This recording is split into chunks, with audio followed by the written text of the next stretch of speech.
pangit mo naman. Wala ka sa itsura namin. Hindi ko maunawaan. Paanong naiba ang hitsura mo sa iyong mga kapatid? Pangit, pangit, pangit, pangit, pangit, pangit, pangit. Makalipas ng ilang araw, lumaki na ang mga bibe. Ang pangit na bibe ay lubhang mas malaki. Naiiba rin ang kulay ng balahibo niya. Ang bilis mong lumaki. Paano kayang naging kakaiba ka? Ang pangit na bibe ay lumalaking kakaiba at malungkot na bibe. Wala sa kanyang mga kapatid ang gustong makipaglaro sa kanya. Ayaw ka namin kalaro dahil pangit ka. Lahat ng iba pang mga hayop sa bukid ay pinagtatawanan siya. Pangit na bibe, pangit na bibe.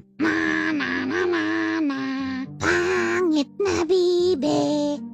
Si Inang Bibe naman ay ginagawa ang kanyang makakaya sa pagprotekta sa kanya. Ang kawawa kong bibe, bakit kaya ibang-iba ka sa kanila? Sa paglipas ng mga araw, lalong sumasama ang loob ng kawawang pangit na bibe. Magdamag siyang tahimik na umiiyak at nag-aasam ng sinumang makakatanggap sa kanya.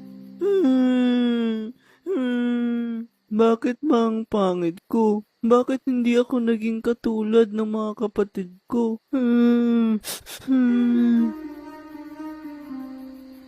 Isang araw, may mga mangangaso na dumating sa lawa malapit sa kanilang tinitirhan. Sinimulang habuli ng mga mangangaso ang mga bibe na nakita nila. Habang naghahanap ng pagkain ng Inang Bibe, nahuli siya ng mga mangangaso.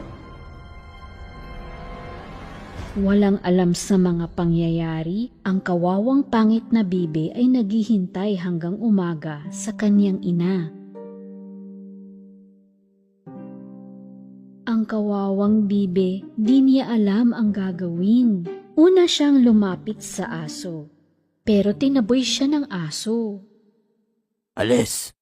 Ayokong may makakita sa akin na nakikipag-usap sa isang pangit na bibe. Pagkatapos ay lumapit siya sa manok, pero hinamak din siya ng manok.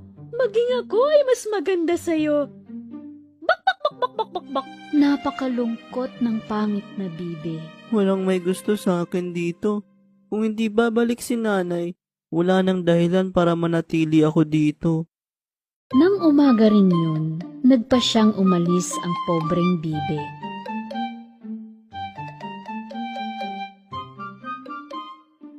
Lumangoy siya papunta sa kabilang bahagi ng lawa. Lahat ng makakasalubong niyang hayop ay tinanong niya ng iisang katanungan. May alam ka bang bibe na kamukha ko?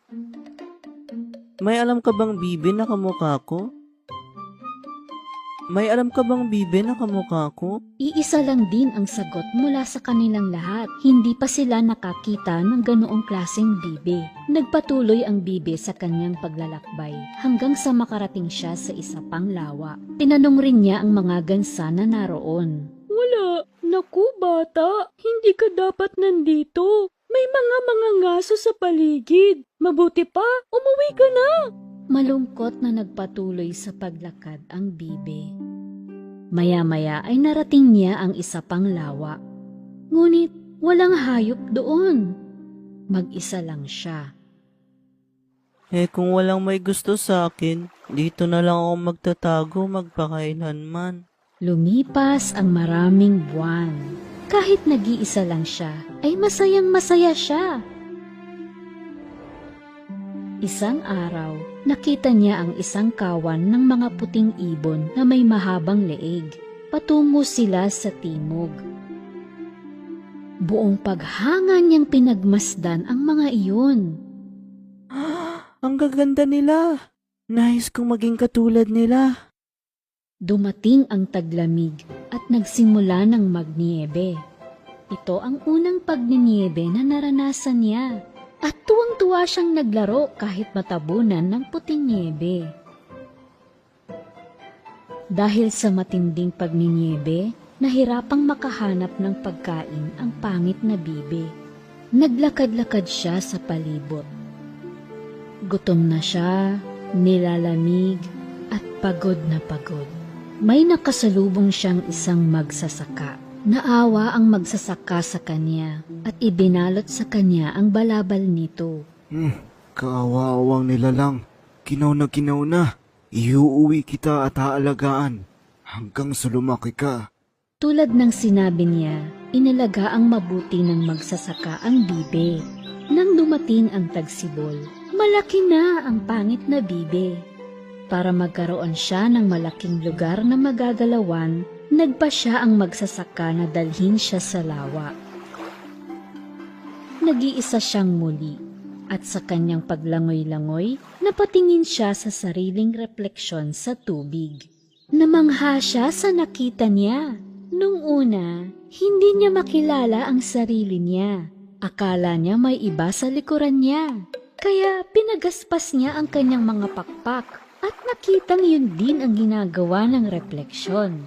Inunat niya ang kanyang leeg at kinopya rin ng refleksyon ang kanyang mga galaw. Saka lang niya napagtanto na ang kamangha-manghang ibon na ito ay walang iba kundi siya. Ang laki ng pinagbago ko. Kamukha ko na yung mga ibon sa langit.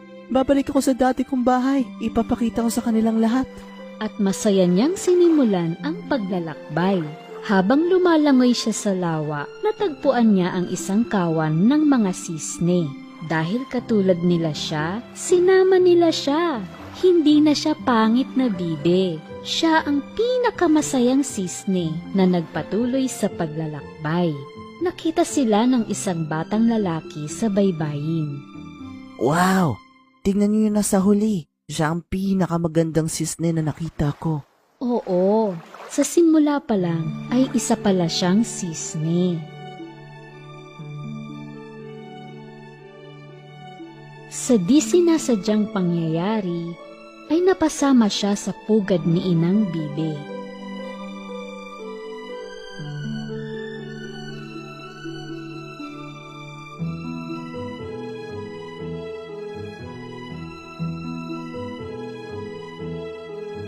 Pero ngayon, kasama na niya ang kanyang totoong pamilya. At lubos ang kasiyahan niya.